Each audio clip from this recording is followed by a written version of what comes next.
ખાનવેલમાં શૈક્ષણિક સંકુલ માટે દાના પ્રશાસનનું ડિમોલિશન, સ્થાનિકોની તીવ્ર પ્રતિક્રિયા, 16 ઘરો ધરાશાયી, વળતરની માંગ સાથે લોકો રોડ પર ઉતર્યા.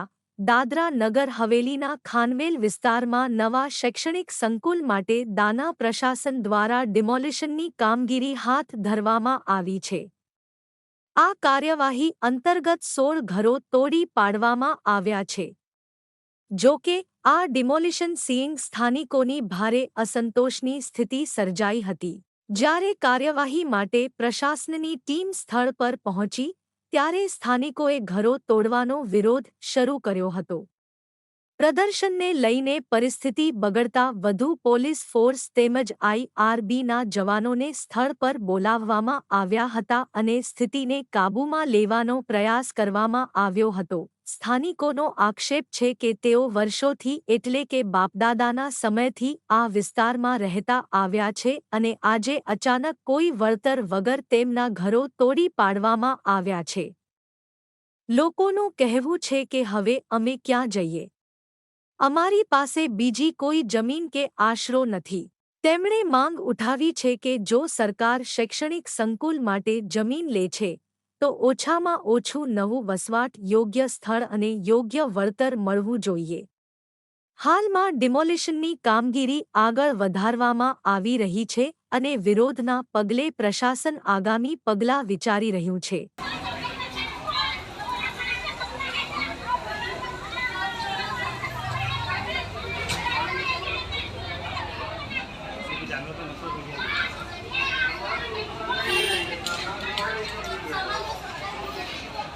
वरून नसता जाणं तटून डांग ठेवा.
मुझे अननेसेसरी पुलिस स्टेशन लेके गए, उधर बिठा के रखा फालतू में.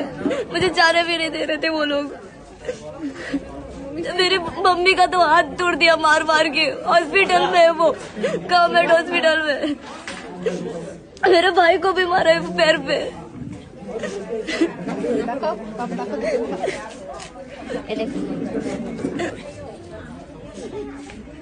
ये आपका घर है? निशा पावर को फोन किया था तो फोन करके बोलती कि मैंने तुम्हारा ठेका नहीं लेके रखा है, जबकि स्टार्टिंग में वही आके बोल रही थी कि तुम्हारा घर इलीगल नहीं है तो कुछ नहीं होगा, हम सपोर्ट करेंगे. और अभी फोन करके बोलती तुम्हारा ठेका नहीं लेके रखा है हमने. और सरपंच भी वैसा ही है, ना तो पढ़ा लिखा है और फालतू का साइन करता है, बोलते कि मैंने साइन नहीं किया, जबकि उसका साइन क्लियरली था हमारे डिमोलिशन वाले पेपर पे. साइन है सरपंच? हाँ. अभी आप प्रशासन को क्या बोलना चाहेंगे? सब करप्ट है, कुछ बोलने के लायक ही नहीं है. सब खाली पैसा देखते.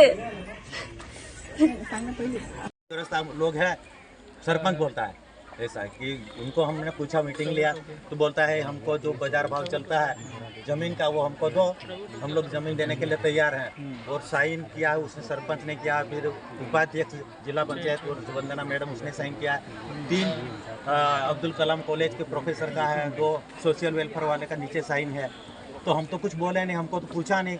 वो फॉरवर्ड रिपोर्ट बना के दिल्ली भेज देता है, भाई वो लोग ज़मीन देने के लिए तैयार है, हमको जो मुआवजा देना है वो दे दो। तो एक मुकदमा आप बोल रहे हो कि हाई कोर्ट में है, हाई कोर्ट में पेंडिंग है, स्टे है, तो इसके बावजूद ऐसे प्रशासन तो कैसे तोड़े? वो सब मनमानी, वो परसों उनको पता, पीडीए वालों को पता, वो सब साथ में ऑफिस में थे और हमको स्टे मिला कि जब तक कोर्ट का जजमेंट नहीं मिलेगा तब तक तुम्हारा घर नहीं टूटेगा। अगर आपके तरफ में जजमेंट आएगा तो तुम्हारा घर नहीं टूटेगा, सरकार के तरफ में जाएगा तो टूटेगा। ऐसा तत्काल हमको नोटिस ये दिया है, ऑर्डर दिया है। फिर भी वो शनिवार को दिया, कल वो शाम को ही पूरा ये पुलिस बंदोबस्त करके मामलेदार को वहाँ जमा करके साथ सुबह जल्दी आ गए। तो आप लोग अपना समस्या लेके किसी उच्च अधिकारी के यहाँ गए हो? कलेक्टर? ये बिल्कुल जिन अधिकारियों ने ये जो तानाशाही मनमानी की है, इसके अगेंस्ट में आदिवासी समाज, आदिवासी संगठन, आदिवासी जो हमारे जो परिवार है, प्रिवेंशन ऑफ एट्रोसिटी एक्ट 1989 के तहत जो भी अधिकारी ये जो तोड़ने के लिए आए हैं अवैध तरीके से कानून का सहारा लेकर, उन तमाम के ऊपर हम लोग कानूनी कार्रवाई करने की बात रखेंगे। और जहां जन आंदोलन, रैली, धरना जहां भी करना हो और जिस अधिकारी को घेराव करना हो, क्योंकि ये दादरा नगर हवेली आदिवासियों की है, जो सालों साल से हमारे घर दुकान बने हैं।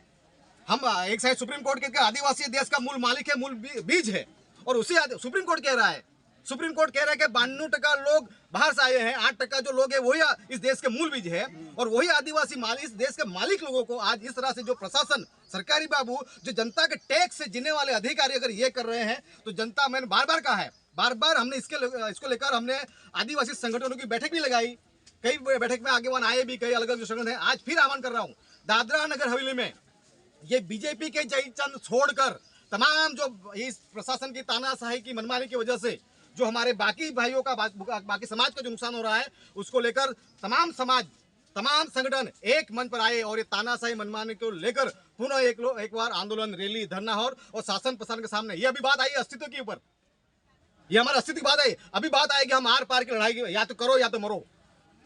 ये परिस्थिति आ चुकी है हमारे। अब जब हमारे बाप दादाओं की जमीन पर एक साइड आप लोग क्या कर रहे हो कि यूपी, बिहार, महाराष्ट्र, मध्य प्रदेश, पूरे देश के यहाँ पर समाज रोजी रोटी कमाने आते हैं, उसके लिए आप सरकारी जमीनों पर आवंटित करके प्रधानमंत्री आवास योजना के तहत उनको घर बनाया दिया जाता है, उनको फ्लैट दिया जाता है और उसका मालिक बनाया जा रहा है।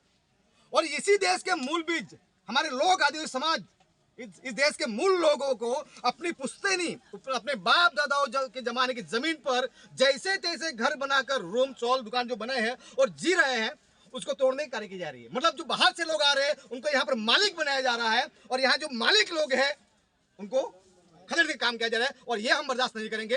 इसलिए वापस में यहाँ जो हमारे साथियों को बोल रहा हूँ, ये तमाम जो किया हुआ है, ये प्रदेश के सांसद इसके जिम्मेदार है, ये जिला पंचायत प्रमुख, उप प्रमुख, 20 पंचायत के जिला सदस्य जिम्मेदार है, ये 20 पंचायत के सरपंच जवाबदार है। हाईकोर्ट ने पहले तो जो परिवार था, एक परिवार जो पहले ही जो बायजू बेन थी, वो गवर्नमेंट के जमीन में प्रधानमंत्री आवास योजना के तहत उनका उतरा था, उस बेस के ऊपर परिवार कोर्ट में गया था, और उसके ऊपर कोर्ट ने, और ये जो आदेश आया है वो कोर्ट के, हाईकोर्ट के आदेश के रेफरेंस पर ही इसका ये जो रद्द किया गया है सिलवासा कोर्ट ने।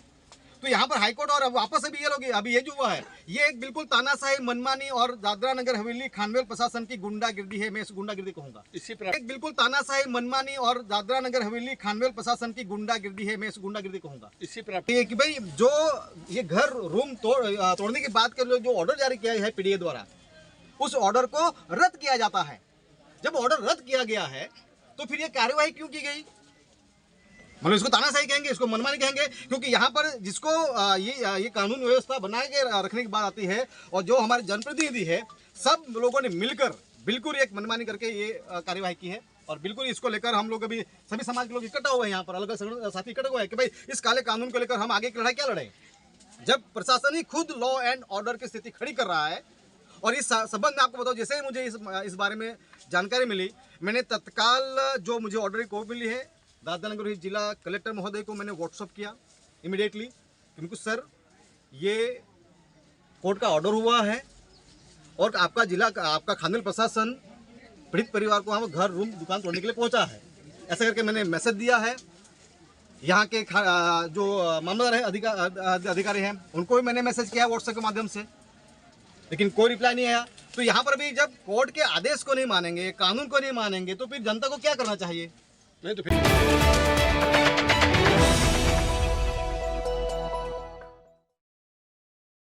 દમણ દીવના સાંસદ શ્રી ઉમેશભાઈ પટેલે ખાનવેલના પીડિત પરિવારને મળ્યા વહીવટીતંત્ર દ્વારા કરવામાં આવેલા આવા તોડી પાડવાના કૃત્યની સખત નિંદા. પીડિત પરિવારને શક્ય તમામ સહાયની ખાતરી આપી નમો હોસ્પિટલ પહોંચ્યા અને નિરંતાબેન ભાસરાને મળ્યા અને તેમને ખાતરી આપી. કોંગ્રેસ નેતા પ્રભુ ટોકિયા અને શિવસેનાના વડા શ્વેતલ ભટ્ટ પણ હાજર હતા. कंप्लेन करके आ रहा हो मेरे साथ जब आओगे मैं पुलिस स्टेशन में थी, मैं पुलिस स्टेशन से घर पे गई, उसके बाद निशा भाव ने कॉल किया और जो भी बात हुआ मेरे पास रिकॉर्डिंग है, जो भी बात हुआ मेरे पास रिकॉर्डिंग है. ऐसे कैसे कंप्लेन कर सकती कि मेरे को कुछ नहीं किया मैंने. मुझे उधर से मैंने सिर्फ मेरे घर को बचाने के लिए जो किया ना मैंने घर को बचाने के लिए, मतलब जबरदस्ती मेरे को लेके गए. क्या क्या किस बेसिस पे लेके गए? क्या वारंट है उनके पास? किस बेसिस पे वो लोग लेके गए? ના બાળકને એ લોકો એવી રીતે પકડીને લઈને નહીં જાય. ऐसे माइनर्स को कैसे लेके जा सकते? मेरे भाई को पुलिस वालों ने गले दबा के उधर घुमाया. मम्मी का हाथ तोड़ अभी हॉस्पिटल से आ रही हूँ मैं. पूरा का पूरा हड्डी टूटा है उसका. ऑपरेशन नहीं कर रहे. કહેવાય ને સર એક ટાઈપનું पैसा नहीं है, पूरा पैसा चुरा लिया पुलिस वाले. पूरा तो हमारी गोल्ड की ज्वेलरी पैसा सब लेके गए. कुछ नहीं है हमारे पास अभी. तो ऑपरेशन के लिए पैसा मांगे कहाँ से दे हम लोग पैसा? सब तो तोड़ दिया हमारा. ભાઈ ઓ અહીંયા આવી જાઓ, અહીંયા ઉતાર, અહીંયા આવીને દીકરા જેટલો નાચવાનું તો નાચી રહી જાય. કુદરતની ઘેરે દેર સંદીપ નહીં મળે, સમજી ગયો ને? કહી દેજે તેને. प्रफुल्ल पटेल के पास भी गए थे हम. उसने पता है क्या बोला हमको कि तुम्हारी बाप दादा की जमीन है, बाप दादा की जमीन है, कुछ नहीं हो सकता तुम्हारे नाम पे लीगली, कुछ नहीं हो सकता. तो कैसे इन लोग ने तोड़ा? कहाँ है अभी प्रफुल्ल पटेल? ખરેખર સાલા આના લીધે તે માણસો ઉપર અત્યાચાર કરવાનો અને મોટા પોલીસના કડકલા માણસોને ડરાવવાની કોશિશ કરવાની. ત્યાં માણસો મળતા હોય મોડામાં ઘુસાવવાના. પ્લાસ્ટિક પાર્ટી બનાવો. જ્યાં સુધી એ લોકોની નોકરી નહીં રહેશે ત્યાં સુધી એ લોકોની દાદાગીરી ચાલતી રહેશે. ને અમે અલગ અલગ ભાઈ લોકોએ અલગ અલગ મકાન બનાવેલા. અમારું નિલેશ નોટિસની હતી, નિલેશ રામજી બસરીની નોટિસની આવેલી હતી. એ લોકો આગળથી પોલીસ લાવીને પાછળથી દિવાલ તોડીને અંદર જેસીબી લાવીને ઘૂસી ગયા મામલતદાર લોકો બધા, આરડીસી મામલતદાર બધા. ને અમને આવું કે આગળથી આવતા છે ને એ લોકો પાછળથી આવ્યા.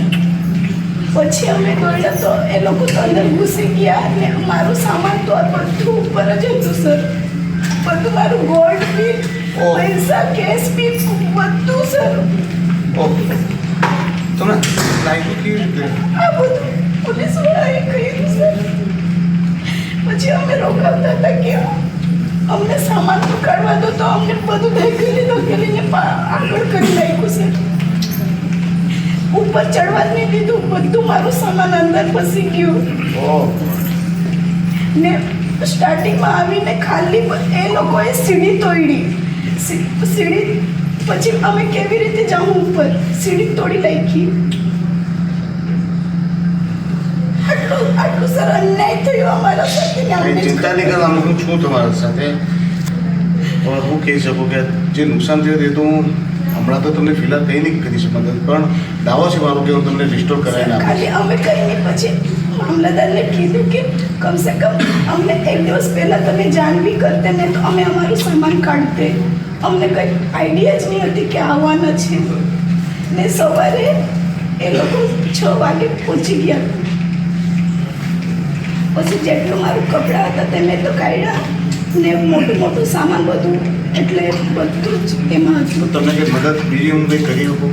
કઈ બી પ્રકારની તમને ફાઇનાન્સની ઇલાજ માટે કંઈ ચિંતા નહીં કરતા.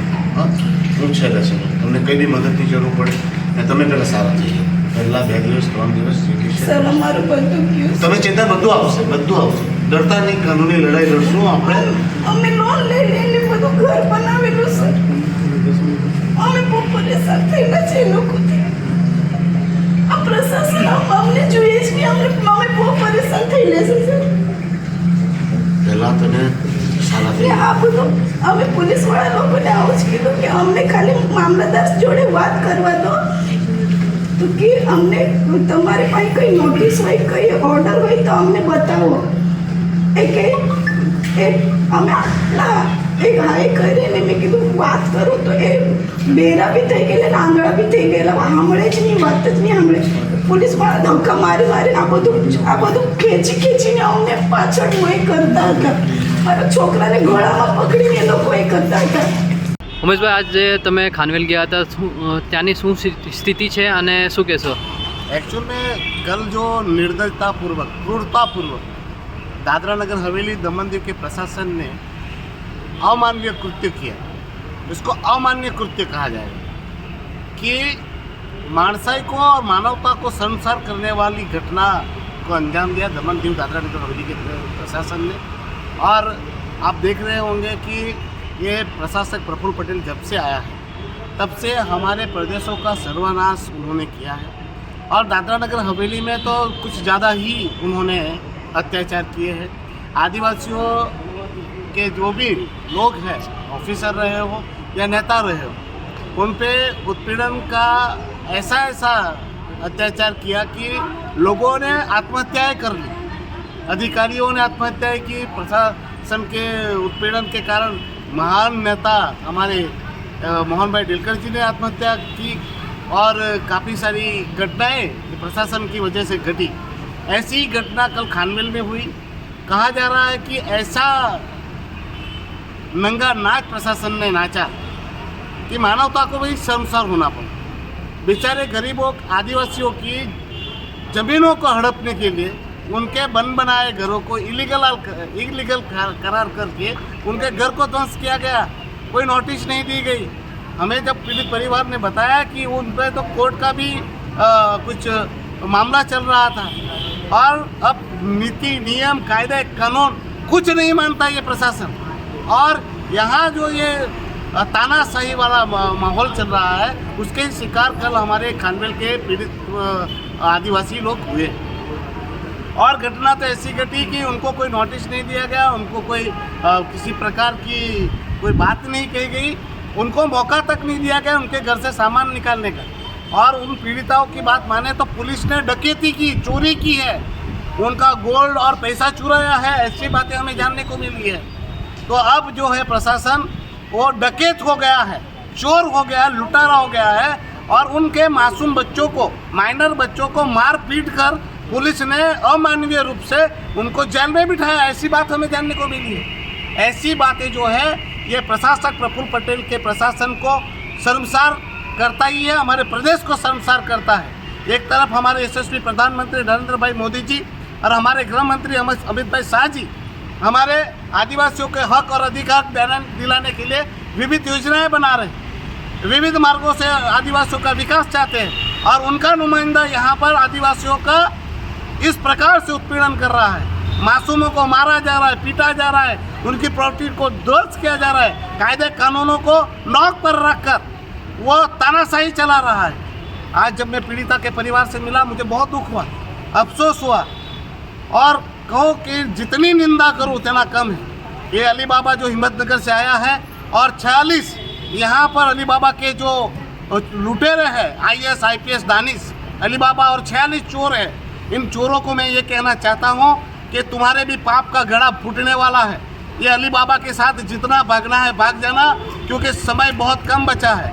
और दमन दीव और दादरा नगर हवेली की जनता से मैं हाथ जोड़कर विनती पूर्वक कह रहा हूँ कि डरिए नहीं। अब सबको एक साथ मिलकर हमारे हक और अधिकार के लिए लड़ाई लड़नी पड़ेगी। हम कब तक सहेंगे? कितने लोगों का हम बलिदान देंगे? कितने लोगों के घर, मकान, दुकान, हमारी ज़मीनें छीनती जाएगी और तमाशा देखते रहेंगे? हमारे लोगों को जागने की ज़रूरत है, एकरूप होने की ज़रूरत है। और ये जो हमारी फूटी हुई कारतूस सामान जो जिला पंचायत के मेंबर है, सरपंच है, नगर पालिका के काउंसलर्स है और ये जो पदाधिकारी है उनको तुरंत से तुरंत बदलना पड़ेगा और नई राजनीति करनी होगी। जिनका जज्बा है, लोगों के लिए कर्म कुछ करने की जिनमें भावना है, निष्ठा है और लोगों के प्रति समर्पण है, वैसे लोगों को चुन के लाना होगा। ये जो प्रशासन के नतमस्तक होकर चाटुकारिता में लिप्त है, वैसे सारे लोगों को उनको घर बिठाना होगा। वही हमारे पास माध्यम है। और दमन दीव और दादरा नगर हवेली की जनता को फिर से मैं कहना चाहता हूँ, डरिए नहीं, हम आपके ही सांसद हैं, जब भी जरूरत पड़ेगी हम आएंगे।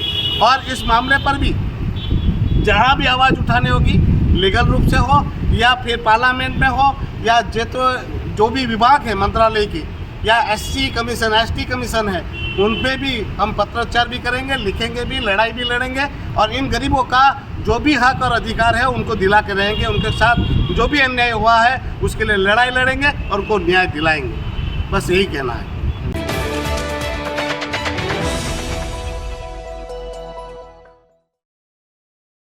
વાપીમાંથી પસાર થતા અમદાવાદ મુંબઈ નેશનલ હાઈવેના પુલ પર એક ટેન્કરમાંથી કેમિકલ લીકેજ થયું હતું। વલસાડથી મુંબઈ તરફ પૂર ઝડપે પસાર થતું એક કેમિકલ ભરેલું ટેન્કર ગુંજન નજીક હાઈવેના પુલ પરથી પસાર થઈ રહ્યું હતું। એ વખતે જ અચાનક ટેન્કરમાં ભરેલું કેમિકલ લીકેજ થયું હતું, જેમાં આગ લાગવાની સંભાવના હતી। પરંતુ ઘટનાની જાણ થતાં જ પોલીસ અને ફાયર બ્રિગેડની ટીમો તાત્કાલિક સ્થળ પર પહોંચી હતી અને ફાયર બ્રિગેડની 3 ટીમોએ ભારે જહેમત બાદ ટેન્કરમાંથી લીકેજ થતા કેમિકલને અટકાવી હતું અને ત્યારબાદ પોલીસ અને ફાયર બ્રિગેડની ત્વરિત કામગીરીને કારણે મોટી દુર્ઘટના ટળી હતી।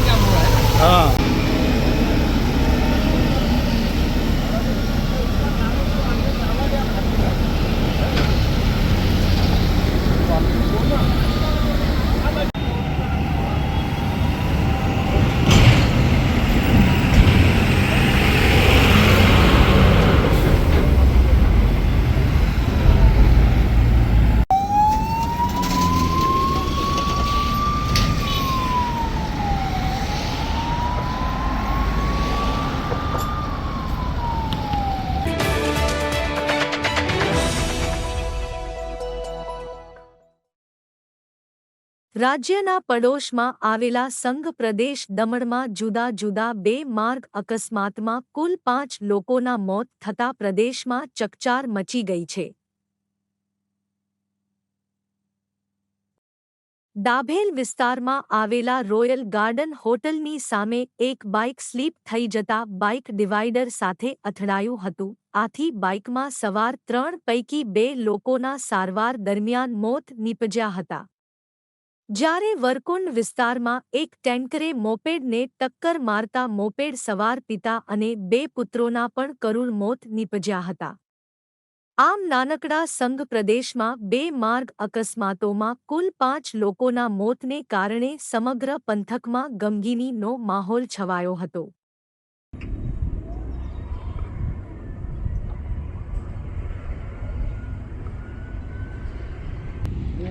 કઈ ખબર નથી કે એ ગાડી આપણી કંપનીની છે, બીજાની ગાડી છે, રાતે જ પોલીસવાળી લાઈન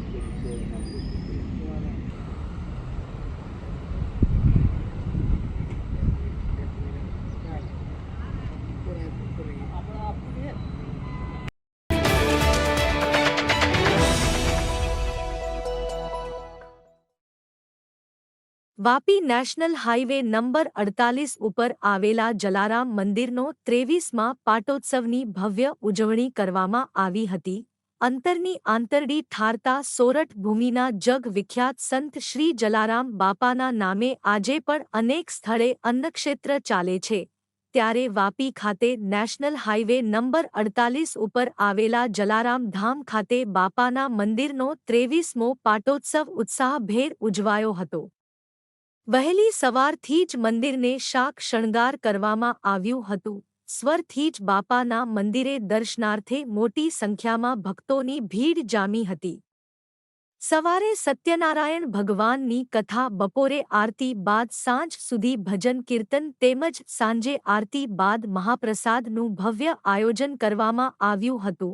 નોંધનીય છે કે બાપાના મંદિર પરિસરમાં દર ગુરુવારે અન્નક્ષેત્ર ચાલે છે, જ્યાં ગરીબ હોય કે તવંગર તમામ લોકો એક સાથે બેસી પ્રસાદ ગ્રહણ કરે છે. આજે પણ મહાપ્રસાદ લેવા માનવ મહેરામણ ઉમટ્યું હતું.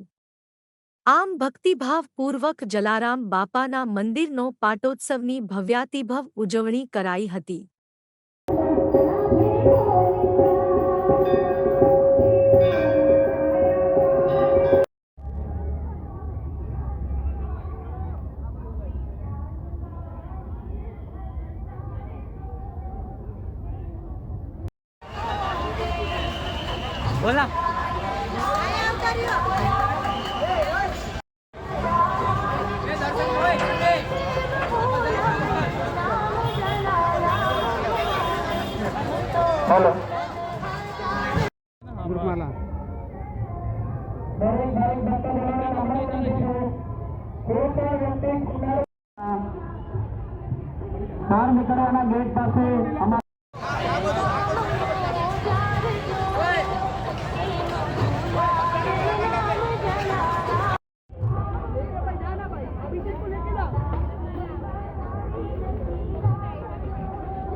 જય જલારામ.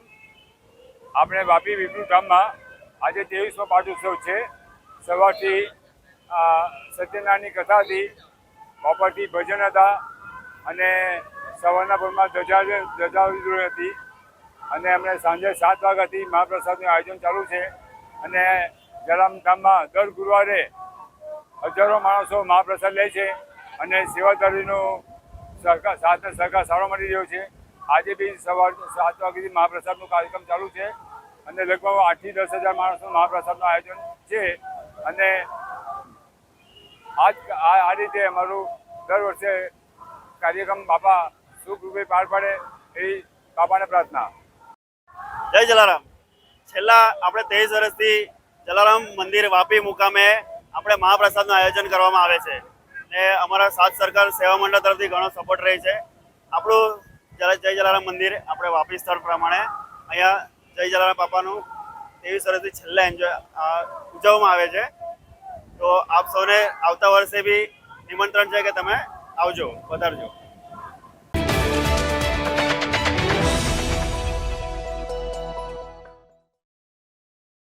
દાદરા ખાતે આવેલા જ્યોતેશ્વર મહાદેવ મંદિર અને વિરલભાઈ શાહના નિવાસસ્થાનેથી ભવ્ય પોથીયાત્રા નીકળી. ચૈત્રી માસ દરમિયાન શ્રીમદ ભાગવત કથાનું આયોજન ખૂબ મહત્વ ધરાવે છે. સમસ્ત પિતૃઓના મોક્ષાર્થે અને ગરીબ કન્યાઓના સહાય અર્થે દાદરા ખાતે રાધે કૃષ્ણ એપાર્ટમેન્ટના ગ્રાઉન્ડમાં આજથી ભાગવત કથાનો ભવ્ય પ્રારંભ કરવામાં આવ્યો હતો. આજે પ્રથમ દિવસે દાદરા ગામના શ્રેષ્ઠી વિરલ અશોકભાઈ શાહના નિવાસસ્થાનેથી પોથીયાત્રા નીકળી હતી, જે કથા સ્થળે પહોંચી હતી. એમાં મોટી સંખ્યામાં લોકો જોડાયા.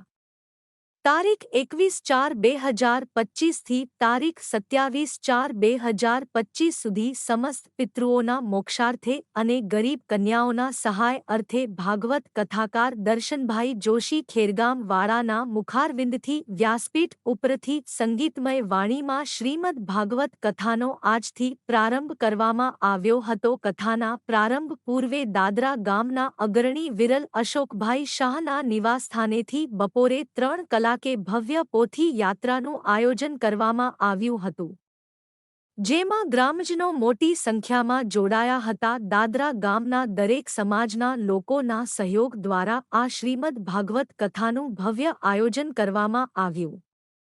સાથે જ એક જૈન સમાજના શ્રેષ્ઠી પણ ભાગવત કથામાં સહયોગ કરતા હોય ત્યારે તે બાબત ખૂબ મહત્વની કહી શકાય છે. આજે નીકળેલી પોથી યાત્રામાં મોટી સંખ્યામાં દાદરાના અગ્રણીઓ જોડાયા હતા. આ કથાનો સમય બપોરે 3 થી 6 વાગ્યાનો રહેશે. તેમજ કથા વિરામ તારીખ 27/4/2025ના રોજ થશે. આ દરમિયાન ભાગવત કથાકાર દેવુભાઈ જોશીના સાનિધ્યમાં આ ભાગવત કથાનું આયોજન કરાયું છે। આજથી શરૂ થયેલી આ કથા અનેક લોકોના જીવન પરિવર્તન માટે સાર્થક થશે તેવી આશા ઉપસ્થિત રહેલા તમામ લોકોએ વર્ણવી હતી।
પૂજન કરીશું અને પછી બાપુ પાસે સન્માન મેળવી બોલીએ સુખદેવજી મહારાજ।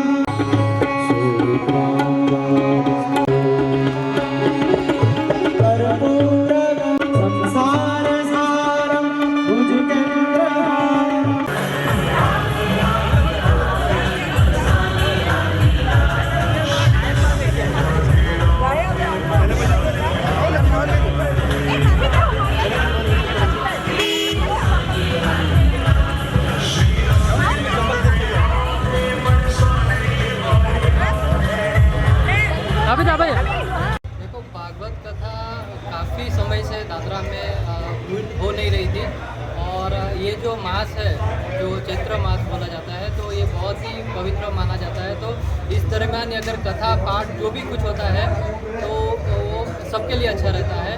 तो 7 दिन का ये कथा है और ये कथा कोई एक व्यक्ति नहीं करा रहा है, पूरे दादरा के लोग मिलके कर रहे हैं कथा। तो ये अच्छी बात है कि दादरा के सभी लोग ये कथा मिलके, जैसे जयंती भाई हो गए, विरल शाह जी हो गए, समग्र इधर के जो भी निवासी लोग हैं, सब लोग मिलके ये कथा करवा रहे हैं। तो एक खुशी की बात है कि दादरा में इतने भव्य आयोजन यहाँ पे 7 दिन का हो रहा है और इसकी शुरुआत आज से हो गई है। जयंती भाई, आप क्या कहेंगे, खास करके जिस तरह कुणाल भाई ने कहा कि सबका सहयोग रहा था, क्या कहेंगे आज? आज दादरा में दरेक समाज मिल के हम लोग ने एक कथा का एक ये आयोजन किया था। इसमें बहुत हमको खुशी हो रहा है कि हमारे एक छोटा सा गांव दादरा है, इसमें ऐसा बापू आगे हमको 7 दिन तक पूरा अपना कीमती समय बिता के हमको दादरा पटेलाज में अपना ज्ञान प्रवचन देगा, तो बहुत हमको खुशी की बात है। और दादरा पटेलाज के और उससे बाहर से भी लोगों जो आके आशीर्वचन जो बाबू का जो लेने के लिए सबको मैं इधर आमंत्रित करता हूँ और उसका जो भी ज्ञान मिलेगा वो अपने जीवन में उतारने का है और दादरा पटेलाज को और आगे लेके जाना है। આજે જ્યારે આ દાદરાની પાવન ધરા ઉપર ચૈત્ર માસની અંદર શ્રીમદ ભાગવતજીનું આજે મંગલ પ્રારંભ થઈ રહ્યો છે. આજે ભવ્ય અને અતિ ભવ્ય પોથીયાત્રા સહિત આજે જ્યારે ભાગવતજીની યાત્રા અહીંથી પ્રસ્થાન થઈ રહી છે ત્યારે ખાસ કરી આ ચૈત્ર માસની અંદર શ્રીમદ ભાગવતજીનું બહુ મહત્ત્વ બતાવવામાં આવ્યું છે અને આ કથા સર્વ પિતૃઓના મોક્ષ માટે અને જે કંઈ આમાંથી ધનરાશિ બચશે ગરીબ દીકરીઓના સેવાકીય કાર્યની અંદર વાપરવામાં આવશે. આજની તારીખથી લઈ અને 27 તારીખ સુધી આ દરરોજ 3:30 થી 6:30 વાગ્યા સુધી અહીંયા ભાગવતજીનું ભવ્ય કથાનું આયોજન છે. એના વક્તા ભાઈ શ્રી દર્શનભાઈ જોશી દરરોજ એની અમૃતવાણીથી આ કથામાં આપણને બધાને અમૃતપાન કરાવશે અને ખાસ કરી દરેક ભાવિક ભક્તોને આ મંગલ કથા શ્રવણ કરવા માટે અમારો આયોજક પરિવાર, અમારા સરપંચશ્રી અને સમસ્ત નગર દાદરા નગરના ભાઈઓ બહેનો તરફથી આપ સૌને હાર્દિક નિમંત્રણ છે. દરરોજ કથામાં આવી અને અતિ ભાગવતજીની એ મંગલ કથાનું રસપાન કરવા આપ સૌને હાર્દિક નિમંત્રણ છે. इसका टाइमिंग क्या रहेगा बापू कथा का? આજે પોથીયાત્રા ક્યાંથી નીકળી છે અને કથાનો ટાઈમિંગ શું રહેશે? આજે કથાનો પ્રારંભ વિરલભાઈના ઘરેથી પોથીયાત્રાનો પ્રારંભ થઈ રહ્યો છે. સિદ્ધેશ્વર મહાદેવ જ્યોતેશ્વર મહાદેવ થઈ અને આ કથા સ્થળ પર જશે. કથાનો દરરોજ ટાઈમ બપોરે 3:30 થી 6:30 રહેશે 27 તારીખ સુધી. ધન્યવાદ.